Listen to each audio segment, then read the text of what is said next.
حاصل مطالعہ۔ اس پروگرام میں ہم آپ کے لیے لاتے ہیں مختلف تحریریں۔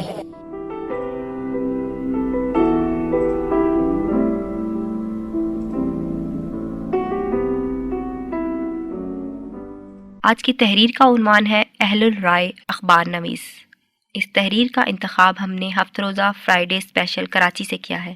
یہ خط ہے مولانا محمد علی جوہر کا، جو انہوں نے مولانا شوکت علی کے نام لکھا۔ مسلمانوں میں آج ایک اخبار بھی نہیں جس کے چلانے والے مکر و فریب، زبردستی اور خود غرضی سے پاک ہوں، اور امور عامہ کے متعلق سنجیدگی اور متانت سے غور و فکر کے بعد رائے کا اظہار کر سکیں۔ اور پھر قوم ہے کہ ہر صبح ان کی رائے کی اس طرح محتاج ہے۔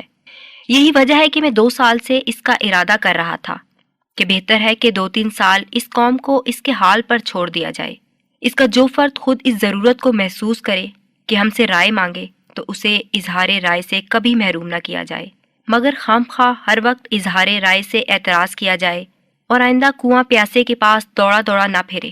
جب یہ لوگ اپنے حاصل کردہ تلخ تجربے سے اس قدر سیکھ لیں گے کہ یہ اخبار بیچنے والے اور یہ قد آدم پوسٹر اور یہ بھوسوں کے بھوکے خود قوم کے محتاج ہیں، قوم ان کی ہرگز محتاج نہیں، تو وہ بھی اپنی اس روش کو ترک کر دیں گے کہ جاتا ہوں تھوڑی دور ہر ایک تیز رو کے ساتھ، پہچانتا نہیں ہوں ابھی راہ پر کو میں۔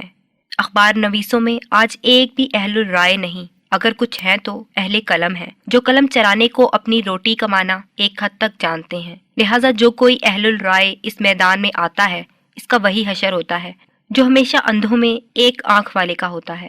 یہ سراسر غلط ہے کہ in the kingdom of the blind the one eyed is king. حقیقت یہ ہے کہ in the kingdom of the blind the one eyed is hung. یہ تو عام بحث تھی، اب میرے پروگرام کے متعلق سنیے۔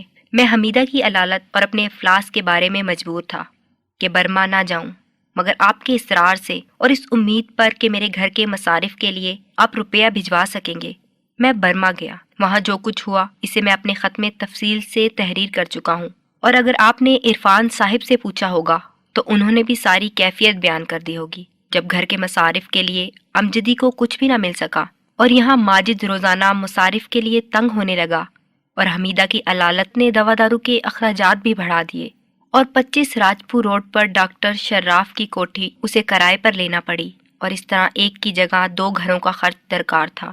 مجھے تعجب ہوا کہ آپ نے مجھے کلکتہ تار دیا کہ کچھ عرصہ تک میں بنگال میں دورہ کروں، جہاں ایک شخص بھی میرا دورہ نہیں چاہتا تھا، الا ماشاء اللہ ان چند لوگوں کے سوائے جنہیں ایک زبردست الیکشن ایجنٹ کی ضرورت تھی جو مفت میں ان کی مدد کے لیے کھڑا ہو جائے۔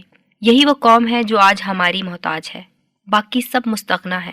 سعدی کو تو اسی کی فکر تھی کہ شب چو اخت نما زبر بندم چخرد با مداد فرزندم، لیکن نماز کی نیت باندھنا تو فرض ہے۔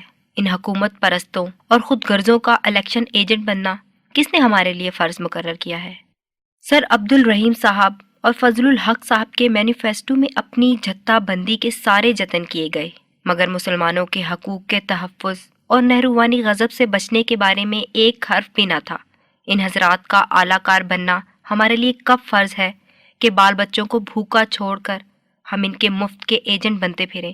حقیقتاً مجھے تو اب تک یہ بھی نہیں معلوم کہ ان خود غرضوں اور حکومت پرستوں سے شفیع داؤدی صاحب جیسے مخلص مسلمان نے آئندہ کے لیے کیا سمجھوتا کیا ہے، اور میں اگر اس وقت کام کر بھی سکتا تو ہرگز نہ کرتا جب تک یہ طے نہ ہو جائے کہ نفس پرستوں کے مقابلے میں ملت پروروں کا کس طرح انتخاب ہوگا، اور جب دونوں کونسلوں میں جا بیٹھیں گے تو ہم عملی کی کیا صورت ہوگی۔ لیکن واقعہ یہ ہے کہ آج میں کسی کام کے قابل نہیں ہوں۔ یہ خط تھا مولانا محمد علی جوہر کا، جو انہوں نے مولانا شوکت علی کے نام لکھا۔ شکریہ۔